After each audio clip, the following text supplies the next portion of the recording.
நம்ம வீட்டில் குழந்தைங்க தூங்குறத பார்த்துருப்போம். பார்த்து என்ன நினச்சிருப்போம்? ச்சே, எவ்வளோ அழகாக தூங்குறாங்க அப்படின்னு நினச்சிருப்போம். அதுக்கப்புறம் அந்த குழந்தைய சாப்பிட்றதுக்கு எழுப்புவோம். இல்லைன்னா மதியம் தூங்கிட்டான் அப்படின்னா நைட்டு தூங்க மாட்டானேன்னு எழுப்போம். ஆனால் கண்ணதாசனோட இந்த கவிதையை கேட்டதுக்கப்புறம் நீங்கள் அவங்கள எழுப்பவே மாட்டீங்க. அவனை எழுப்பாதீர், அப்படியே தூங்கட்டும், ஆழ்ந்த துயிலினிலே அமைதியை காணட்டும்.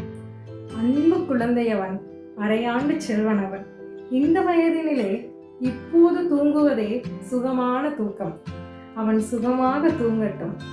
கண்ணை விழித்திந்த காசினியை பார்க்குங்கால் என்ன துயர் வருமோ, எங்கெங்க அடி விழுமோ, காதல் வருமோ, காதலுக்கு தடை வருமோ, மோதல் வருமோ, முறையிடுவார் துணை வருமோ, நன்றியிலா நண்பர்கள்தான் நாற்புறமும் சூழ்வாரோ, நலமிழந்த பெண்ணொருத்தி நாயகியாய் வருவாளோ, செய்ய தொழில் வருமோ, திண்டாட்டம்தான் வருமோ, வெயில் அழைத்து வரும் வியர்வையிலே நீராடி ஐயா பசி என்றழைக்கின்ற நிலை வருமோ, என்ன வருமென்று இப்போது யார் அறிவார்?